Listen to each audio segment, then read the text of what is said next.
Am I the asshole for getting drunk instead of babysitting my cousins? I, 17F, am on holiday at a family reunion. Every year we rent out a big house as a whole family. We are currently in a rural town in Germany, so the house is connected to fields. So obviously you don't want my cousins 313 to get lost. Ever since I was 12 I've been in charge of looking after my cousins in the night at family reunions because I'm the most responsible and all the adults get wasted, so I'm in charge of keeping them safe. I had older cousins who were 13-17, but I was the most responsible. Usually there's a tradition in my family that once you're 17 you get to join the family in getting drunk. All my older cousins got the opportunity to. I'm now 17, so I assumed I'd be allowed to join the adults, but no, yesterday I was told not to drink by my family. Not my parents but my extended family? I wasn't babysitting at the time and never agreed to babysit. So I took some anyway and got drunk on my own. Then my cousins come to be asking to play with me and I said go back to your parents together. They said they told them to come be with me. I said I'm not well, go back to them. So I go back with them. The family then see I'm drunk and get pissed off I am drunk around their kids. I was not acting in any erratic way and they have seen several drunk people before, including my older cousins. This morning they were saying I neglected them and they could have ran off into the fields and stuff. So today they have been keeping the kids away from me even though I'm sober now obviously, but they are keeping me away from them and saying that my 14-year-old sister and 13-year-old cousin are now responsible for them because I can't be trusted. But I come to find out that my 13-year-old cousin has been given alcohol. By those exact same family members. Because my sister doesn't drink so she can look after them for tonight. I feel like the whole family hate me, but IDK. Maybe I might be the asshole because I knew they usually make me babysit but got drunk anyway. Am I the asshole? Too long did not read. I'm usually expected to babysit my cousins but wasn't asked, so just got drunk, but it turned out I was expected to babysit. Not the asshole. You are now an adult, according to the traditions. The torch of kid supervising has now been handed to the oldest under 17. My 14-year-old sister and 13-year-old cousin are now responsible for them because I can't be trusted. Of course you can't because you can drink now, and the younger ones can't. That's the deal. You've been doing this since you were 12, they can't punish you for doing a good job. If the family feel they can't trust the 13 and 14-year-olds, that seems like a them problem, and one of them will have to stay sober instead of changing the rules on the fly for their benefit. Not the asshole. The amount of people commenting on this post shaming regarding alcohol usage.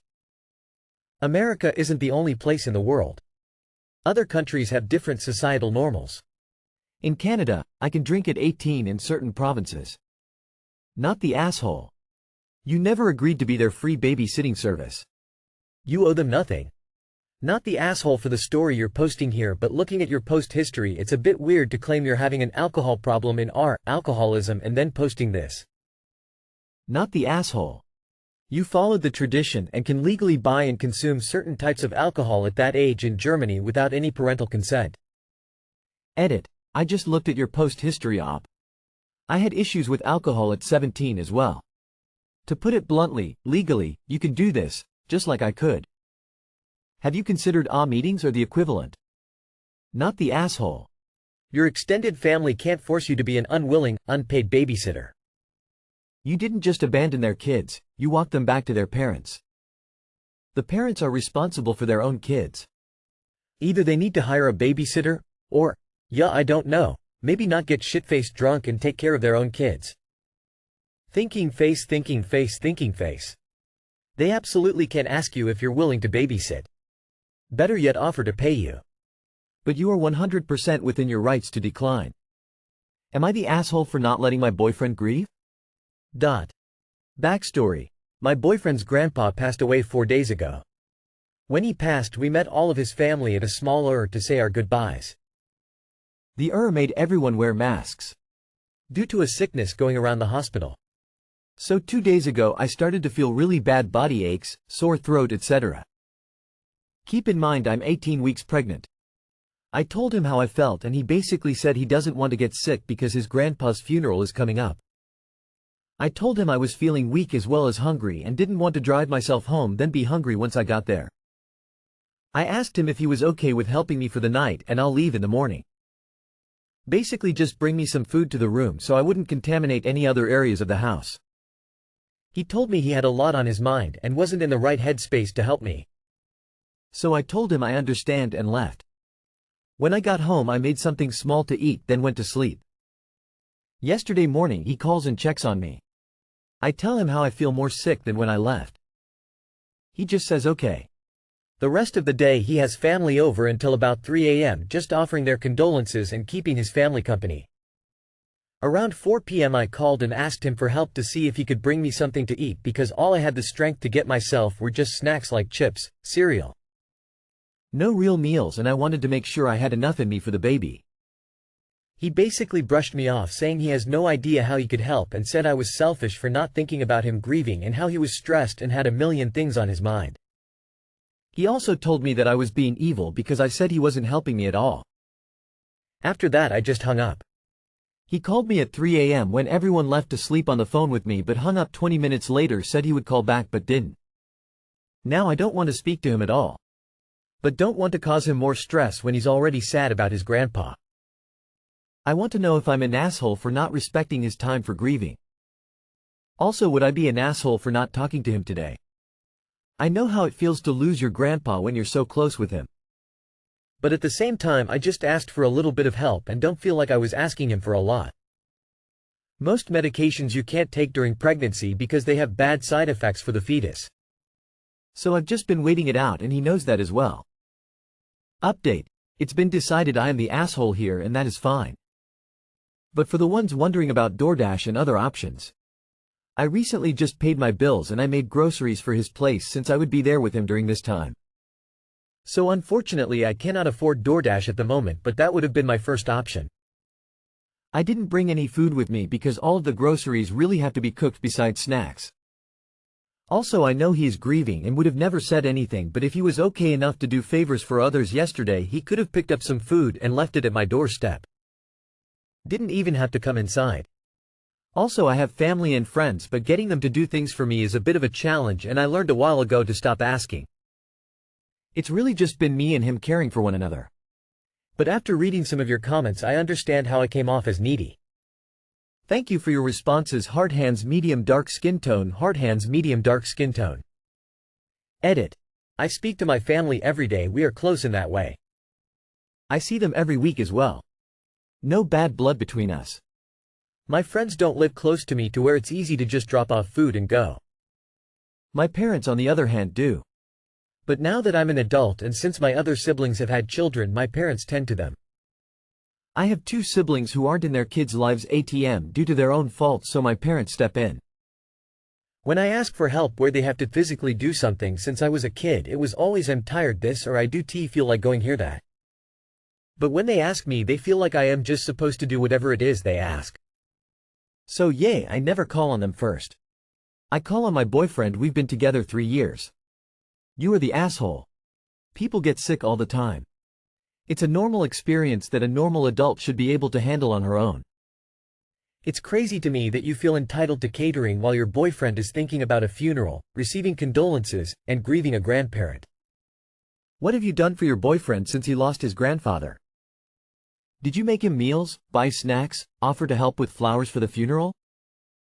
You owe him some extra care right now, not the other way around, 18 weeks pregnant or not. You are the asshole.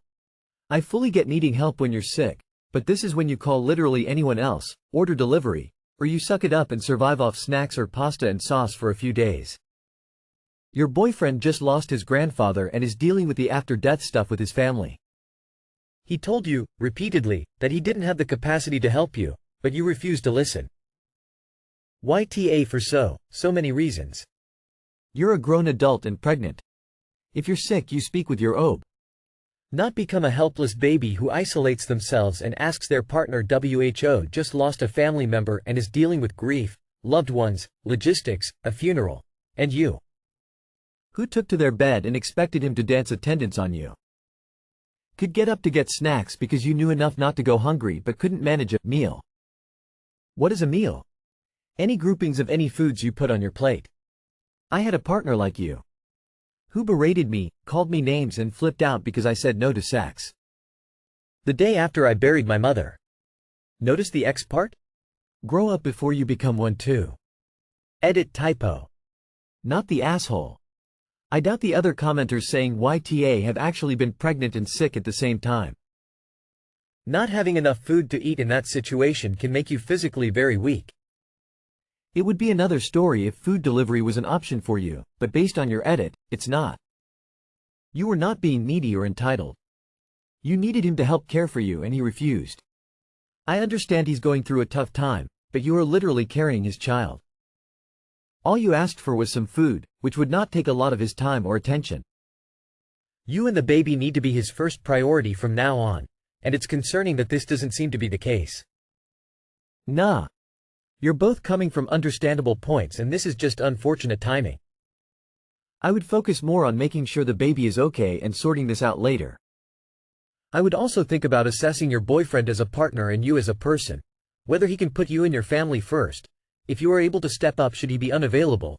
Are the answers to those questions something you can live with, etc. hoping for the best for you op. Not the asshole. He couldn't help you at all.